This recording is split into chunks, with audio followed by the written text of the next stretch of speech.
Hi, I'm Kameela Osman, registered social worker and psychotherapist. I practice in Ontario, Canada, and today I'm speaking with Davrielle Valley, now Peters, a fellow therapist and author of Insights from the Other Side of the Couch, a powerful book that explores what it means to sit with people in their pain while also unpacking their own lived experiences. Before we dive in, I just want to share a quick note. While Davrielle and I are both therapists, this conversation is not therapy.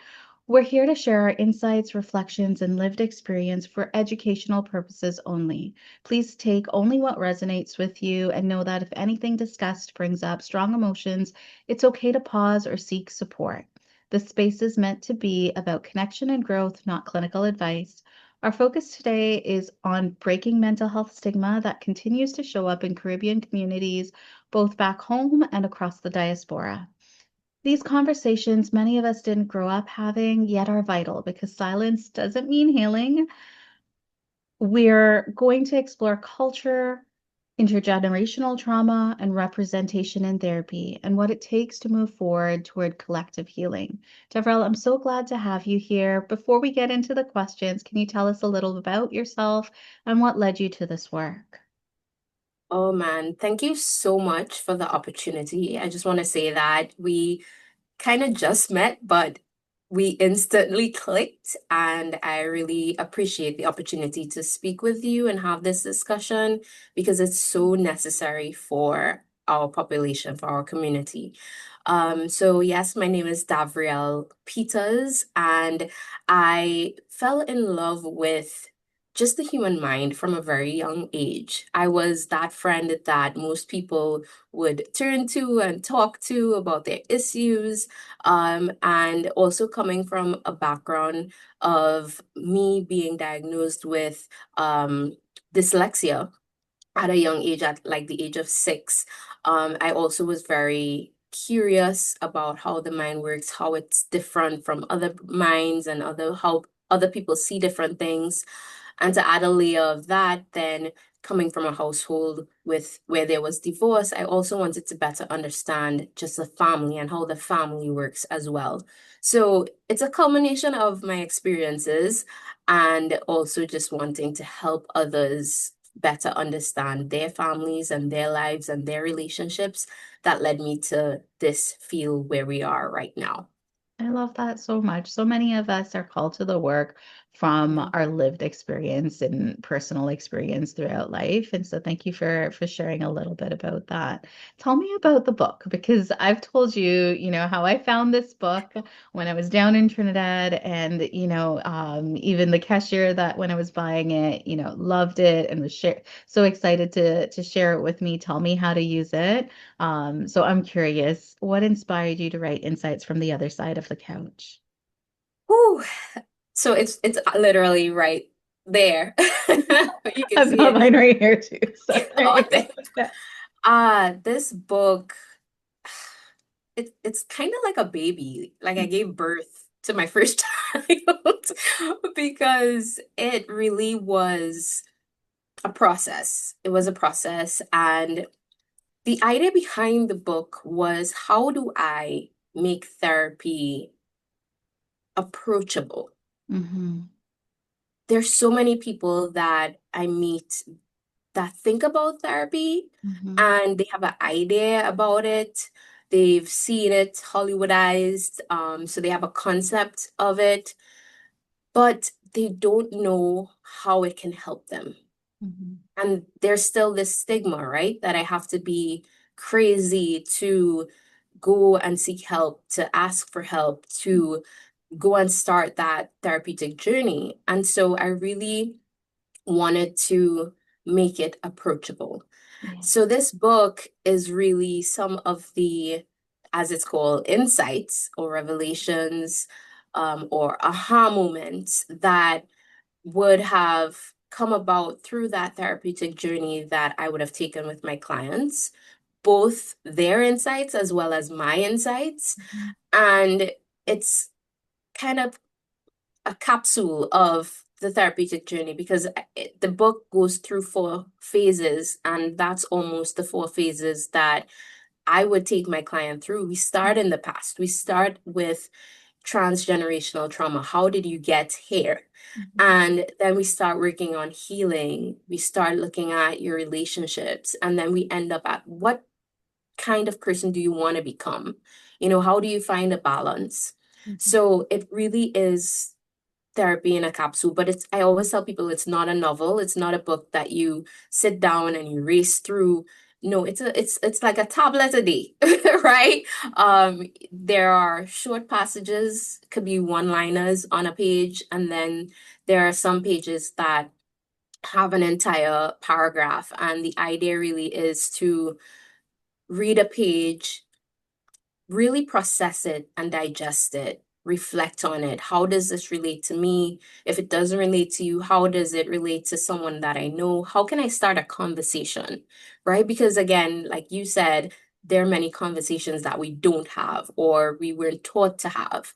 And so it's really a conversation starter with your parents, with your partner, and the book is also in a way where it has a lot of space on a page. So grab a pen and write. Or if you have a journal, write some of those reflections that you have come up with and how it relates to you. So that is, in a nutshell, Yeah. insights from the other side of the couch. Thank you for sharing that. And it absolutely meets the intention that you shared there. And, as you explained it like that, that's how this person explained it to me. And I Wow. see that. I highly recommend the way that she described it. I won't take credit for that. Yeah. Is to have a journal next to it, and go page by page and not too much at a time. And it is very powerful in that way. It really in another description of that, I mentioned to you and to others that like this is the embodiment of decolonizing mental health. It's not inaccessible language. This is, things that we need to hear that gives us pause that, we can digest and really connect with. These very simple but not simple because they're impactful.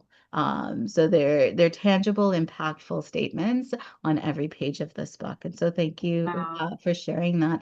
I am curious, as I can only imagine, the work being in the field and the work I can tell, just being a therapist myself, almost like who you are from reading those pages, which is Mhm. probably why we connected so well because I did connect to your Probably. book. And so, can you tell me a little bit about how do you find cultural norms like strength, shame, family loyalty shape how people approach emotional well-being? I know you touched on stigma there. Yeah, no, definitely that's a question that is so relevant to our society, right? And I think it's important to note that we come from collectivist cultures. We have become very westernized in recent times, but the foundation of our society still is very collectivist. And that has its strengths and its weaknesses, the same way that a more individualistic society has its strengths and its weaknesses. And so when you talk about shame, when you talk about guilt, I see so many clients that part of the reason they were hesitant to reach out for help is because what would my parents think, right? What would my partner think? And oftentimes the thoughts that come up for them of what those persons externally would think of them is I'm weak, Mhm. I'm broken, Mhm. I couldn't do it on my own. And it's a very sad place to come to where you feel like you need the support, Yeah. but those very same people who are supposed to be a part of your support system are saying things, making comments, and you know how Mhm. Trinidadian and by extension Caribbean culture can be, right? We can sometimes in a using humor as a way of saying what we have to say. We can very much joke and make off comments that make a person feel shame, feel hurt about their experience. Even when we see an increase in suicidality in our culture, and you hear persons commenting about how that person took their life. And it's one of, oh, they're selfish, or how could they? That makes someone who is in that lived experience, having those thoughts, feel even more isolated than they've already been. So it really is important that we have to shift that culture where shame is at the forefront, where guilt is a manipulation tactic, right? Especially with parents to children, right? Oh, they use, and I'm seeing your face, you know Yeah. how it's done, Yeah. right? They sprinkle in that guilt Yeah. But really it's well. intergenerational, right? Like it's what Intergenerational, kept that's what they learn, yeah. right? And this is how you get what you want. This is how you get your kids to do what you want. You guilt them into doing it. So it's done from a place of guilt rather than just love, just Mhm. wanting connection. So yeah, I definitely see it impacting Yeah. people's willingness to approach and take care of their mental health. Mhm. And I want to say, because as I hear you say that, it makes me think like there's the guilt and the shame, but a big Mhm. part of it is also fear and just not Definitely. knowing, like, not knowing what it would look like to take care of yourself. And Oh again, my. fear piece. And I can't recall, I think it was us when we were having some of our initial conversations. It's from survival brain. And so much as we talk as Yes. in like our collectivist culture, that has been for survival. And Yes. something that I actually come across as a difference in how therapists work in Canada versus Mhm. a culturally informed or a cultural, like someone who embodies cultural humility when working with BIPOC folks in Canada, that awareness that communities of Caribbean people, communities of Black, Indigenous, people of color, communities have these collectivist cultures. Sometimes they get the label of it's codependent culture or codependent Right. families. And the reality is it's more complex. That Mhm. collectivist culture needed to be codependent to survive. And so there's a lot of fear of what happens when you open up outside of your culture or outside Correct. of your community. What happens when you let a stranger into your life in the most Yeah, vulnerable way? And so that can breathe some of that shame. So I just thought I'd mention that fear is also part of that silencing as definitely. well. Mm. What are some other, as I touch on that, some other misconceptions you hear about therapy that show up in our community? I think the ones that I come into contact with many times comes from just the basic, right? I'm crazy. I must be crazy. If I need therapy, I must be crazy. There's a huge misconception that therapy is only for persons that, may be experiencing more aggressive mental health illnesses. So schizophrenia, bipolar disorder, like those kinds of disorders, many people associate with therapy. When they see someone walking down the road that's homeless, talking to themselves, they're like, okay, they may need therapy. But when they have to personalize it, when they have to recognize that, you know what, I am experiencing high levels of anxiety. I have just had my first child and I'm experiencing baby blues, right? I just lost my job and things are really hard right now. It's a life change, a transition. I just got married or I'm about to get married and I don't really know what I'm doing. I love the person, but I don't know what I'm doing, right? I need some guidance. All of these things are what therapy is there for. We are there to be a guide, to help you to navigate your life. And when I say that, I really mean a guide, right? I don't mean an expert in this sense, because some people have that um, expectation as well of, okay, I'm supposed to come and you just tell me what to do. Give me Mhm. advice. And I have to always tell them that if a therapist is giving you advice, they're not doing their job. Okay? If they're just telling you what to do, that's not how it works. Yeah. A great therapist really is there to be your cheerleader and to provide a safe environment where you can come to those answers for yourself. Yeah. Because it makes so much a bigger difference. It makes such a difference if you come to it on your own rather than I just tell you. You know, the saying that we have, you can lead a horse to water, but you can't make it drink, right? Or you can give a man a fish and it feeds him for one day. But if you teach him how to fish, he's fed for a lifetime. And so that is what therapy is. We are teaching you skills, teaching you ways to think differently, to break cycles, to notice patterns, so that you in turn can then one day work without us. I want to work myself out of a job. Yeah. Okay, that's when I know I did it well. When you say DJ, that's what my clients call me. DJ, I'm good. I don't need this anymore, right? And then you're able to then teach your kids, your future generations, a healthier way of being and thinking. So those are some common misconceptions that I run into that I have to kind of help clients navigate and learn a bit more about. Yeah. What about, this other piece that I think we've connected about is how there can be this expectation, especially with both of us in private practice. Why Mhm. should they have to pay for therapy? Why Right. should someone look for, and I get that there are nonprofit agencies that offer Yeah, therapy, but why does private therapy exist? Why would a person be interested in private therapy? definitely. So I'll start with the hard question first in terms of why should they have to pay? Right? Because definitely that is also an expectation of why don't you all just do this for free? You Mhm. know? And other than the obvious that we also need to eat, okay? This is our livelihood.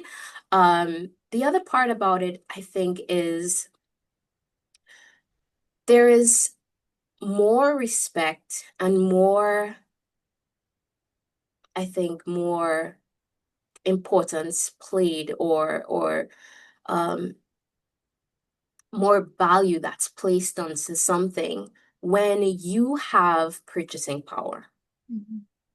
And I really want people to understand that there's a level of accountability, a level of ownership that comes from you taking charge of your mental health journey, your wellness journey, your emotional growth journey. When it's something that's just given to you for free, let's be honest, we don't value it. Mhm. We don't.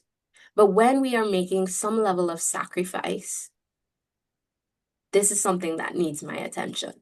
Yeah. This is something that I need to pour into. When DJ gives me homework, I'm gonna do that homework, Yeah. right? Yeah. I'm going to show up to those appointments because this is time for me. Mhm. It's So there's a interesting. level, yeah, go Yeah. ahead. I was just gonna say, like having worked in nonprofit, and I think you mentioned you have too, I've seen Definitely. clients cancel the free Oh, sessions, even the for low like fee no reason. sessions, they will Yeah, cancel it more often. There's higher no-show rates versus attendance. And then even in sessions, sometimes I'll bring it back on track using that language of, when a couple is going off track and arguing like they would at home, in my room, I'd remind them, this is not what you're paying me for. I use it as a bit of a tool to say, like, let's make sure we get value for our time here today, and yeah, let's, break patterns in the space that we have. And so definitely I see that too.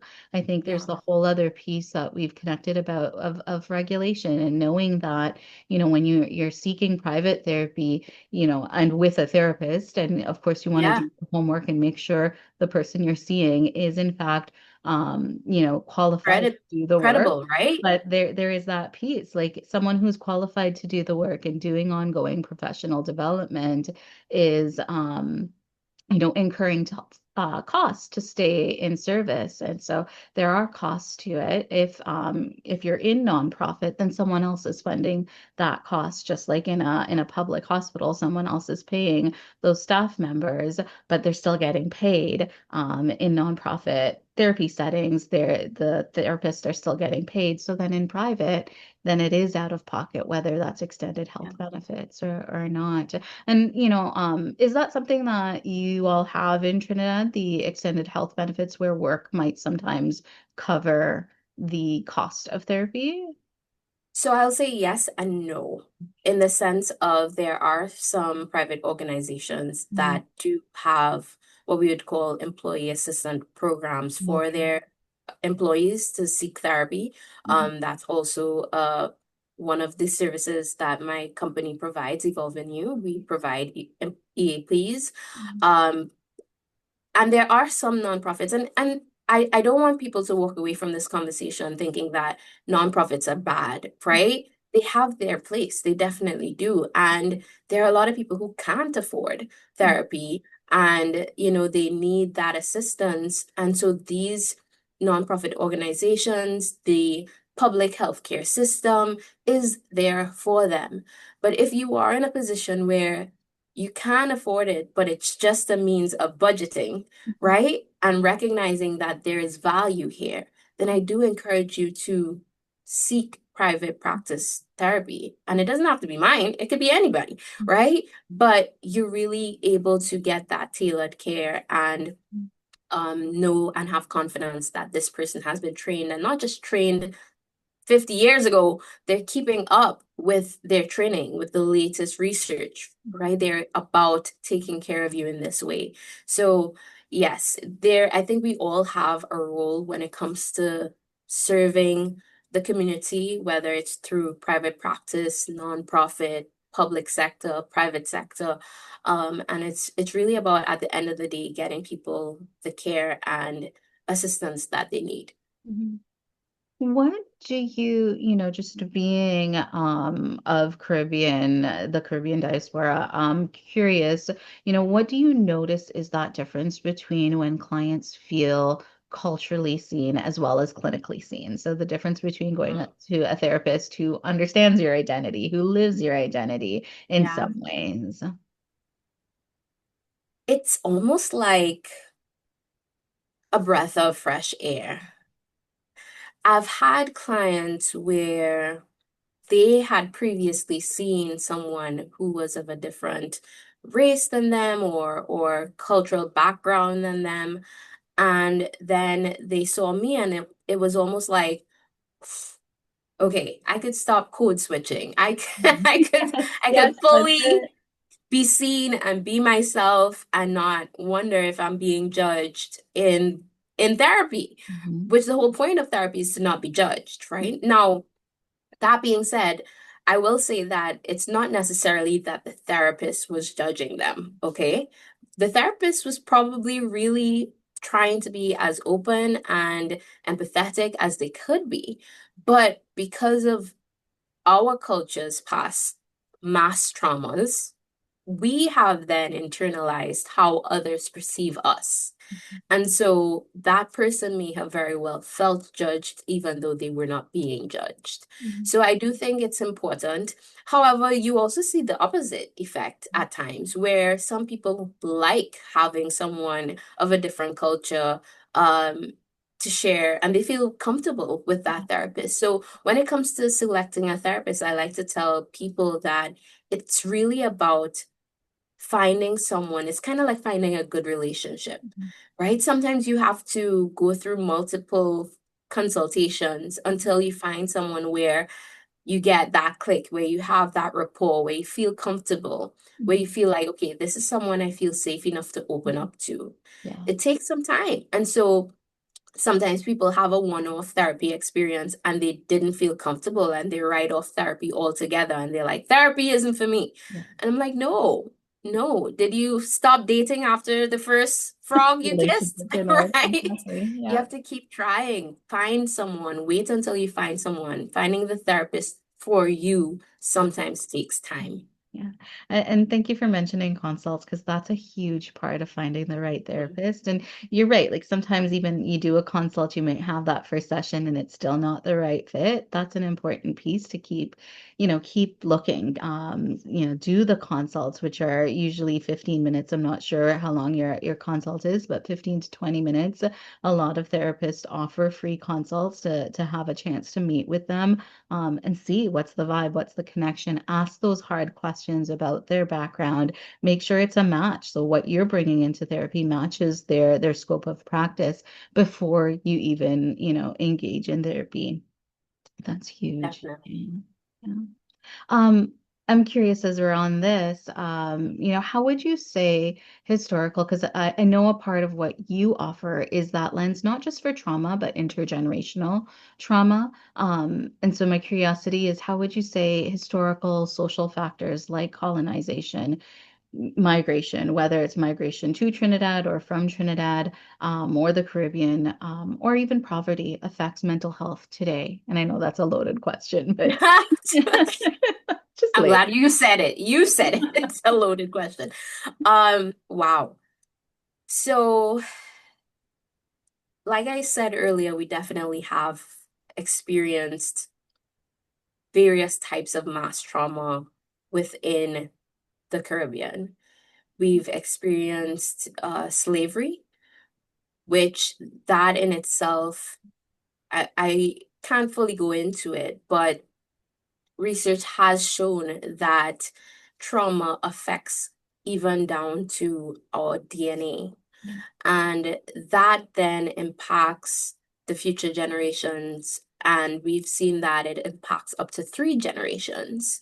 And now we wouldn't be surprised if it can go even further than that.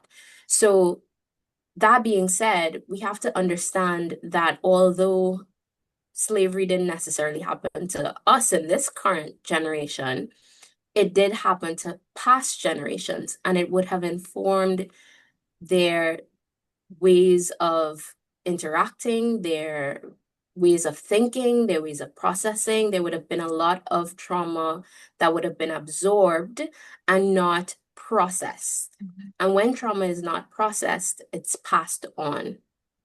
Um, you know, secrets, and this is something that I think every Caribbean person can identify with, that our older generations used to keep a lot of secrets. There were many things that were taboo. They wouldn't speak about certain things, certain topics. As soon as you would walk in the room, the conversation ended. And unfortunately, it's when these conversations end, that's why we see a repeated cycle. And so there would have been breaking up of homes because of the slave trade. Mhm. And even now, we see the ripple effects where we have so many single parents, households, and we look around and we ask ourselves, why? Why is this happening? What is causing this to continue? But we have to literally go backwards. We have to see the environment that they grew up in. Was a father present? Was his role respected? What was there domestic violence in the household? You know, so yes, our historical context does play a role in our current Mhm. society. And you brought in poverty, because if there is, the family is the foundation, and we can never get away from that. No matter how much we try, we can never get away from that. If we have broken homes, that is then impacted financially, right? We have a one household income compared to two household income. And many times now you're seeing where children are now sent out into the workforce earlier than they should be. And if they are in the wrong environment, they do then turn to crime. Mhm. And so then you have that cycle all over again. Yeah. And it's just constantly repeated and Mhm. repeated. You know, in Trinidad and Tobago specifically, we have, oh, I love our mix of cultures. So we don't just have the Africans that came through slavery. We have our Indo-Caribbean, right, culture that came. And even though it wasn't through slavery, they still, like you said, there was huge migration. Mhm. And they also would have lost things and created things. Mhm. And so we also have that mix of their collectivist culture as well. And, again, we were talking earlier about how shame and guilt and manipulation can get interwoven into these beautiful cultures.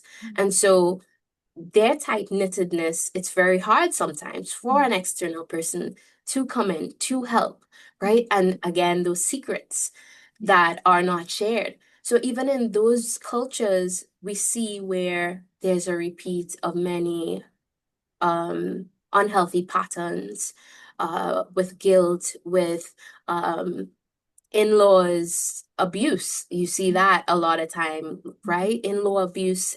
Um, and so, yes, we have to pay attention to our beautiful culture, the history, the rich history that it comes from, but also how do we progress in a healthy way? How do we hold parts of our culture, which, like I said, is a beautiful tapestry, but Mhm. also now put healthy practices and make a healthy culture to move forward for our future generations, because our future generations are impacted by our present decisions and our present traumas, and the cycle just continues, but it has to break at some point. But it takes one person being like, okay, look, this is not, Yeah. I'm not going to be a teen mom. My mother and her mother before me were teen moms, Mhm. but Yeah. I'm not. I'm going to do differently.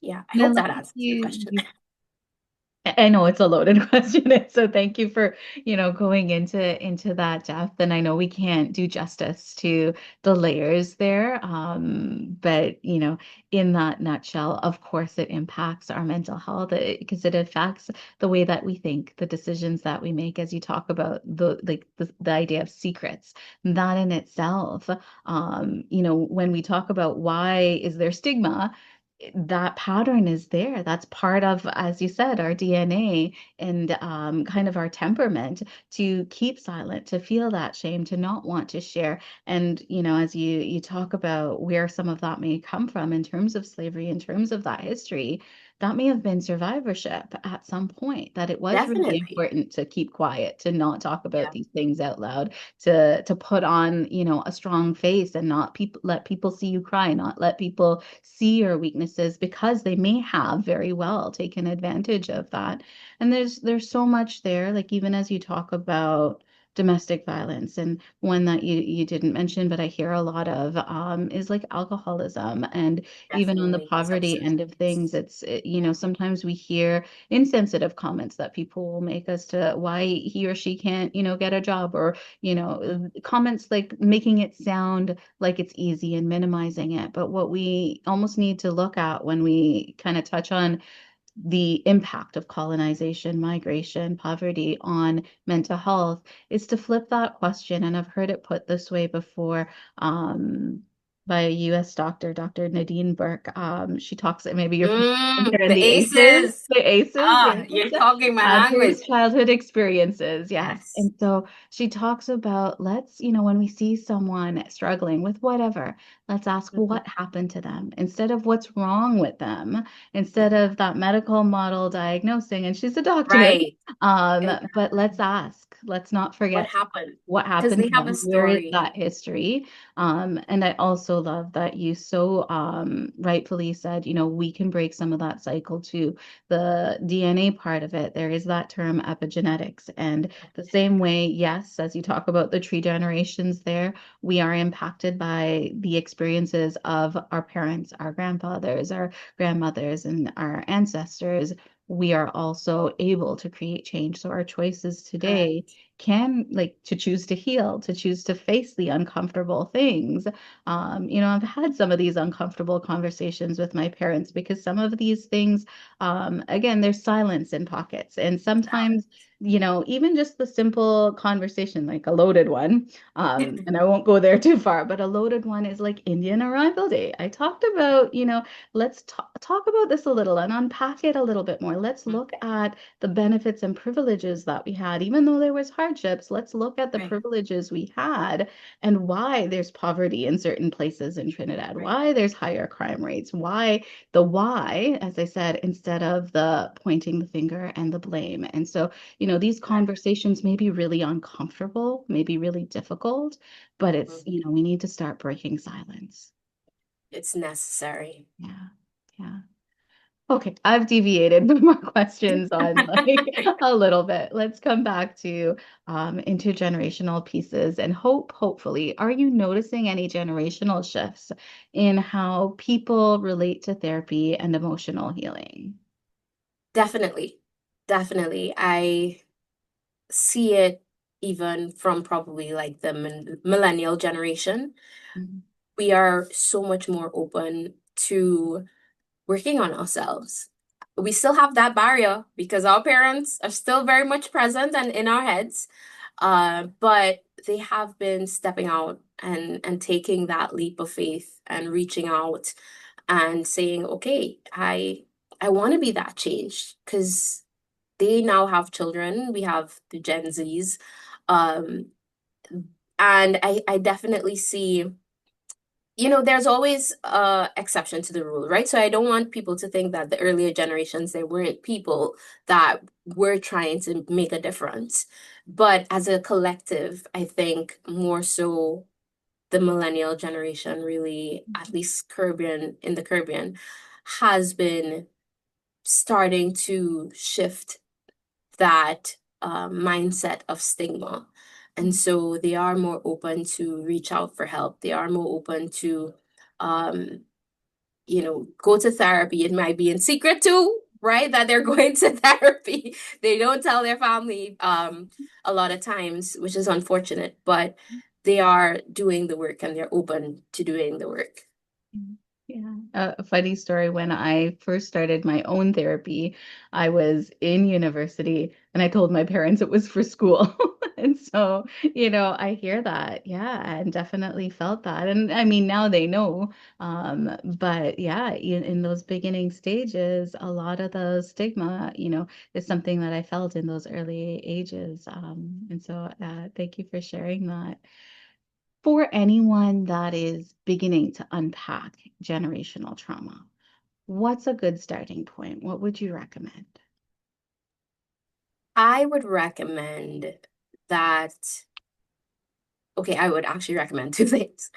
Um, One is the obvious. Mhm. You don't have to do this alone.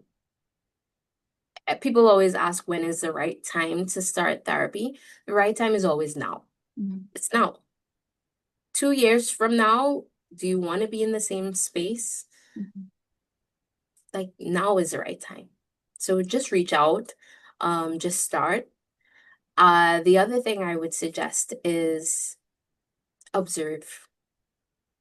Have a journal. Just get a book. It could be a scrapbook. It doesn't have to be any fancy book. And just start observing yourself. Mhm. Observe how you interact with others. Observe how your family interacts with you as well as with each other. Just start to observe. Get in the habit of observing. We live lives that are so fast paced. And I know you and I would have spoken about that off camera. And because things are so fast, oftentimes we are just reacting. We do not see the impact that things have on us as well as that we have on others. And so if you are willing to start creating new patterns and you're willing to start changing the internal mental environment, then just start observing. That's a great tip. How do you think we in the diaspora can support collective healing while also navigating our own? So let's say we've started our own, but now Mhm. what can we do to support that collective healing? Wow, that's a great question. I would say pour back into, right? Those that are still in whatever island you're from, because I know this may go past Trinidad. Um, we have this idea that when you leave the island, you've made it, Mm. right? Those that are in the islands have that. And again, I think it goes back to how we've been socialized and colonization, right? You made it out, so you made it. You must be rolling in it. You're rich, you're living the life, not recognizing that those in the diaspora are going through their own hardships. They are going through their own experiences. There's such pain sometimes that comes with migration and leaving family and leaving friends and loved ones. And so I think on both ends, there's a need for understanding. Um, so we have to understand they have their lives and they are also going through it. And those from the diaspora, I think, can also pour into those that are still in the islands and thriving in the islands as well, but also going through their own mental health experiences, just making it a safe space, whether it's a call, right? And just really asking, how are you doing? Mhm. Going past that initial, I'm fine. Ask again. Ask Yeah. ask me again. Probably I just need that second time to break. Mhm. Okay, so just being that safe space where they may not feel safe enough to speak to those that they live with. But if you calling from the outside, right, can give them that space, make them feel like, okay, I can open up to this person and it won't get back to the aunties and the uncles and my mom. I think that in itself is already just normalizing these conversations. Yeah. Thank you, Davrielle. What's next for you in your journey as an author, as a therapist, as an advocate? Wow. Well, next is funny enough, the book. That was not really supposed to be the first one. Mm. Yeah, so I that came out of what was supposed to be the first one. So now I'm going back and I'm trying to finish that initial book, which will now be the second book. But it will go more in depth into some of the concepts that were just highlighted, just thrown out in the first book. And so that is something that I'm working on. It's a passion project. I can't even give you a date on when that will come out. I'm hoping to at least finish the manuscript by the end of the year. Other than that, I'm really pouring into my private practice, Evolve and You. We see clients in Florida as well as throughout the Caribbean. We've brought on other amazing clinicians who've all been trained in trauma as well, so that we can really help clients not just work on surface level. We want to go deep. We want to really break those patterns and form new ones, cultivate new ones. Mhm. So my private practice has been one of the biggest things that I've been pouring into right now. And we do, like I said, we work with clients individually, we work with families, couples. We go into companies and we do wellness workshops to help them as well. Because you'll be fooling yourself if you think that you could just leave your drama at home and it won't affect your workplace. You're joking, right? So we go in and we help strengthen them, give them some resources and tools to really help them as well as we also have different workshops that we put on, such as like parenting workshops to really help, again, parents now reparent both themselves and their kids because you don't want to pass on those traumas. You want to parent differently. And so those parenting workshops, as well as some relationship workshops we'll have in the future, are about how do we break those patterns and really make new healthy ones that can, help the future generations. Wonderful. I so look forward to that second book that's supposed to be first book. And I'm glad you didn't wait and poured out so much into the book that ended up being your first. Do let me know when it does come out. Really looking forward to that. And I hear the passion for your work, and the need for it also is highlighted in the Definitely, there is a need. Definitely. Definitely. Is Yeah. there a message you want to share when, like, most when it comes to mental health? What would anyone listening, something you want them to know? The message I would want people to know is you're going to be okay. You're going to be okay. Right now, things may feel overwhelming. It may feel hard. And you may be nervous to reach out for help. You may be nervous to ask for assistance, but all it takes is that first step. Just take that first step. Now is the time. And once you get on that journey, oh my gosh, I could tell you from my clients' experience, Mhm. they say there's nothing like it. That freedom, that weight that's off of your shoulders, to really feel reconnected to your true self again. It's so freeing. Thank you so much, Davrielle. How can people reach you, connect with you? Yes. So you can definitely follow me on Instagram, EvolVin_U.